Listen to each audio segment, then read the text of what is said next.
بسم اللہ الرحمن الرحیم۔ السلام علیکم ناظرین، میں ہوں عام شہر عارف حمید بھٹی، لاہور سے مختلف اہم ترین خبروں کے ساتھ۔ ناظرین، اس وقت دنیا بھر میں افراتفری پھیلی ہوئی ہے۔ اسرائیل کا فلسطین پر حملے کے بعد پوری دنیا اس خدشے کا اظہار کر رہی ہے کہ اگر ان دونوں ممالک کی جنگ کو نہ روکا گیا تو کوئی بڑی جنگ چھڑ سکتی ہے، اور فوری طور پر جو خدشہ ظاہر کیا جا رہا تھا کہ سعودی عرب سمیت دیگر اسلامی ممالک اسرائیل کو تسلیم کریں گے، اب وہ بظاہر ممکن نہیں رہا۔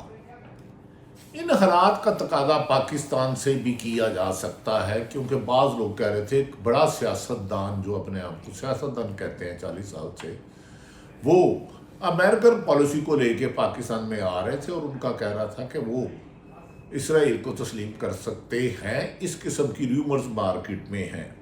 دوسری طرف ناظرین، سابق وزیر اعظم مسلم لیگ نون کے رہنما شاہد حقان عباسی نے اپنی پارٹی کے قائد نواز شریف کو مشورہ دیا ہے کہ عمران خان ایک حقیقت ہے، اس سمیت تمام سیاستدانوں کو بیٹھ کر فیصلہ کرنا ہوگا۔ تحریک انصاف کو مائنس کیے بغیر تمام سیاستدانوں کا ایک نقطہ نظر ہے کہ ملک میں سیاسی استحکام اور معاشی استحکام ناممکن ہے۔ اور دوسری طرف شاہد حقان عباسی نے واشگاف لفظوں میں کہا کہ ان کا لیڈر نواز شریف تھا، نہ شہباز شریف ہے، نہ مریم ہے، وہ اس کو استقبال کرنے جاتے ہیں نہیں جاتے، وقت پر دیکھیں گے۔ دوسری طرف وکلا برادری نے بڑی تعداد میں عمران خان کے لیے عدالتی رکاوٹوں کا ذکر کرتے ہوئے کہا کہ تحریک انصاف کو سیاست سے آؤٹ کرنے کے لیے اور ایک جماعت کو خوش کرنے کے لیے انصاف میں رکاوٹیں ڈالی جا رہی ہیں، اسے کسی طور پر بھی قبول نہیں۔ اس پر پیپلز پارٹی نے کہہ دیا ماں سوائے نون لیگ کے لیول پلینگ فیلڈنگ کسی کے خلاف کسی کے لیے نہیں ہے۔ ایسا لگ رہا ہے کہ بعض ندیم افضل چند کا کہنا ہے کہ بعض طاقتیں ہر حال میں بار بار آزمائے کو دوبارہ اقتدار میں لانا چاہتے ہیں۔ نون لیگ کا، جس نے یہ ملک کا حال کیا، جس کی 16 مہینہ کارکردگی کے بعد پاکستان میں بجلی، گیس اور روزمرہ کی اشیاء کی قیمتوں میں اتنا اضافہ ہو گیا کہ لوگ چیخ اٹھے۔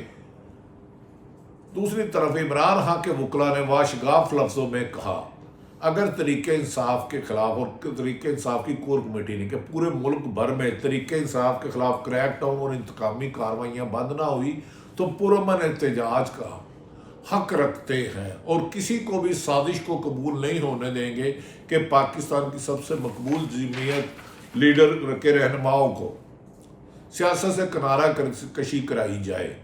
دوسری طرف لوگوں کو اٹھانا، گرفتار کرنا، ان سے مرضی کے بیانات لینے کے بعد انٹرویو کا سلسلہ بھی شروع ہو گیا۔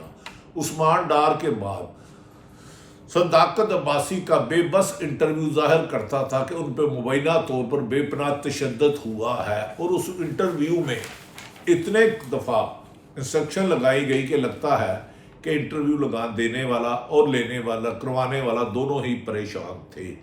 اس موقع پر عمران خان کی بہن علیمہ خان نے کہا کہ عمران خان پہلے سے زیادہ پرعزم ہے۔ جیل کی سختیاں تحریک انصاف کو آؤٹ کرنے والوں کو خود نون لیگ سیاست سے آؤٹ ہو چکی ہے، ہوگی نہیں۔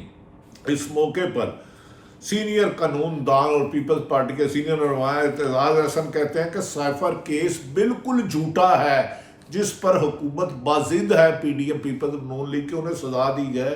ان کا کہنا ہے اعتزاز کیس جھوٹا، بے بنیاد اور قانونی طور پر بنتا ہی نہیں۔ سائفر کو منظر عام پر لانا وزیر اعظم کا بنیادی ذمہ داری تھی، اور اس کا انہوں نے حلف لیا تھا۔ کیا حلف سے وفاداری کی سزا تو کسی آئین میں نہیں؟ انہوں نے کہا یہ تو ان کی ذمہ داری میں شامل تھا کہ وہ عوام کو بتاتے کہ ڈونلڈ پاکستان کے خلاف سازش کر رہا ہے۔ اعتزاز احسن کا کہنا تھا حلف کے تحت معلومات خفیہ رکھنی ہوتی ہے، لیکن شیئر کرنا مقصود ہو تو وزیر اعظم اس کو ڈی نوٹیفائی کر کے، ڈی کلاسیفائی کر کے اس کی تشریح بھی کر سکتا ہے، اور یہ آئین اجازت دیتا ہے۔ انہوں نے کہا کہ سائفر میں عمران خان کو سزا دینے والے نہ ملک کا آئین پڑھا ہے اور نہ ہی شاید ان کو ملک کے قانون کی سمجھ ہے۔ انہوں نے کہا نواز شریف لندن میں بیٹھا کانپ رہا ہے، نواز شریف لندن میں بیٹھا کانپ رہا ہے اور چور دروازوں سے اقتدار میں آنے کی پرانی روایت کو دوبارہ دہرا رہا ہے۔ انہوں نے اعتزاز احسن کے مطابق قانون کہتا ہے کہ نواز شریف مفرور مجرم ہے اور انہیں گرفتار کر کے سیدھا جیل لے جایا جائے گا اور کہیں جانے کی اجازت دینے والے آئین شکنی اور قانون شکنی کریں گے۔ اس موقع پر انہوں نے کہا پنجاب اور خیبر پختونخوا میں بے روپیے بیٹھے ہیں۔ اعتزاز احسن کے مطابق 90 دن کے اوپر ایک دن بھی بیٹھنا ناجائز اور ان کے تمام حکامات آرڈر ناجائز ہیں اور یہ بے روپیے ہیں۔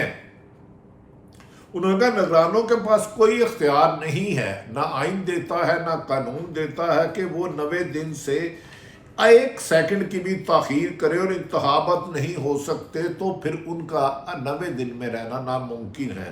اب چیف الیکشن کمیشن کی ڈیوٹی ہے کہ انتخابات کروائیں۔ دوسری طرف ناظرین، فلسطین نے کمال کر دیا، جو اپنے آپ کو سپر پاور کا پٹھو اسرائیل سمجھتا تھا، امریکہ کا پٹھو، وہاں پر ایسا خوفناک حملہ کیا کہ ان کی تمام ٹیکنالوجی فیل ہو گئی۔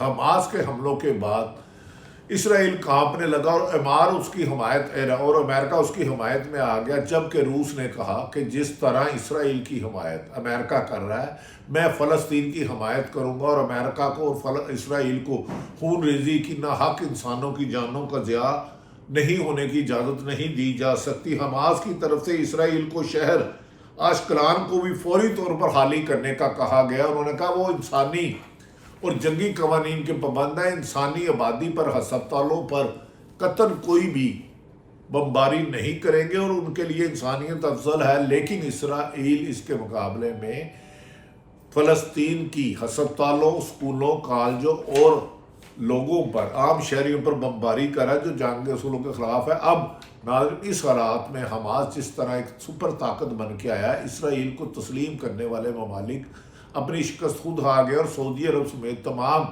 یہ بات کہنے پر مجبور ہو گیا کہ ہم فلسطین پر یہ ظلم و ستم ہوتے ہوئے مزید نہیں دے سکتے۔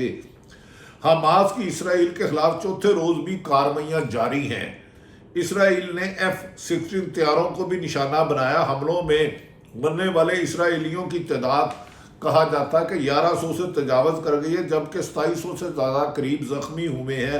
ادھر حماس نے مسلم ممالک سے مدد کی اپیل کی اور کہا ہے کہ جن مسلم ممالک کی سرحدیں ملتی ہیں، مارچ کرتے ہوئے اسرائیل سرحدوں پر پہنچے اور مسلمان بھائیوں کا جو پانی، خوراک اور انسانی کی وائلیشن کی ہے، اس کا سدباب کیا جائے۔ اسرائیل نے غزہ کا محاصرہ کر کے شہر کو اسرائیل نے جنگی قوانین کے خلاف کرتے ہوئے، اسے غزہ کا محاصرہ کرتے ہوئے شہر کو پانی سمیت تمام اشیاء ضرورت کی فراہمی معطل کر دی ہے، اور یہ جنگی کرائم کہلاتا ہے جو اسرائیل امریکہ کی پشت پناہی پر کر رہا ہے۔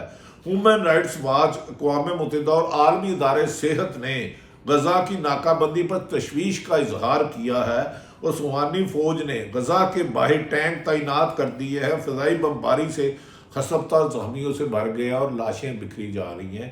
تاہم اس موقع پر ناظرین کہا جا رہا ہے کہ اسرائیل فوجیوں نے غزہ کی سرحدی پٹی پر بارودی سرنگیں بچھانی شروع کر دی ہیں۔ تاہم اس کے بعد فلسطین کے نہتے لوگ جذبہ ایمانی سے اسرائیل کو گھٹنے ٹوکنے پر مجبور کر چکا۔ اسرائیلی وزیر اعظم نتن یاہو بکھلا گئے ہیں اور ایسے فیصلے کر رہے ہیں کہ دنیا بھر میں وہ تیسری بڑی جنگ کی وجہ بن سکتے ہیں۔ اسے استعفیٰ دینے کے لیے مسلمان ممالک دباؤ ڈال رہے ہیں کہ نتن یاہو کو فوری طور پر استعفیٰ دے دینا چاہیے، ورنہ یہ تیسری بڑی جنگ کی وجہ بن سکتے ہیں۔ ایران نے کہا ہے کہ موجودہ صورتحال کا ذمہ دار اسرائیل خود ہے اور اسرائیل حکومت کے اقدامات اسی کے آگے آئیں گے، اور مسلمان کسی بھی طور پر فلسطین کو اکیلا نہیں چھوڑیں گے۔ فلسطین کی حمایت میں مسلم ممالک کھل کر سامنا آنا شروع ہو گئے ہیں۔ سعودی ولی عہد اور فلسطینی صدر محمود عباس کو یقین دہانی کرائی ہے کہ جائز حقوق کے لیے فلسطینیوں کے ساتھ کھڑے ہیں۔ ایرانی سپریم لیڈر آیت اللہ انا نے بھی حماس کے اسرائیل حملے کا بعد پہلا خطاب کرتے ہوئے کہا کہ ہم سلیمانی حکومت پر حملے کی منصوبہ بندی کرنے والوں کے ہاتھ چومتے ہیں۔ ترک صدر نے اسرائیل کو فلسطینی شہریوں پر حملوں سے خبردار کیا ہے۔ فرانس اور اسپین فلسطینیوں کی مالی امداد کے لیے میدان میں آ گیا اور اسرائیلی جارحیت کے خلاف مختلف ممالک احتجاج کر رہے ہیں۔ لگتا ہے ناظرین، دنیا میں مچانے والی تباہی اور پاکستان میں عدم استحکام مچانے والے ایک ہی وقت میں ناکامیوں کا شہر ہوگا۔ یقیناً پاکستان میں اگر سیاسی استحکام نہ ہوا تو ہم اپنے دیگر ہمسایہ ممالک کے ساتھ ان کا ساتھ نہیں دے سکتے، اور پاکستان میں نگران حکومت پر روز بروز تنقید حد سے زیادہ بڑھتی جا رہی ہے۔ مسلم لیگ نون کے سوائے تمام سیاسی جماعتیں نگران حکومت پر تنقید کر رہی ہیں اور کہہ رہے ہیں کہ یہ پارٹی بن چکی ہے اور مسلم لیگ نون کا تسلسل ہے، اور ان کی جماعت کی حمایت میں اپوزیشن جماعتوں کو الیکشن سے دور کرنے کی نگران حکومت بھی مبینہ سازش میں ملوث ہے۔ اس لیے اس ملک میں موجودہ نگران حکومت اور چیف الیکشن کمیشن کو تبدیل کر کے صاف شفاف الیکشن کرائے جائیں تاکہ اس ریجن میں پاکستان کی بڑھتی ہوئی اہمیت میں عوام کے نمائندے آ کے عوام کے حق میں فیصلہ کریں۔ اللہ تعالیٰ پاکستان کا حامی و ناصر ہو۔ پاکستان زندہ باد۔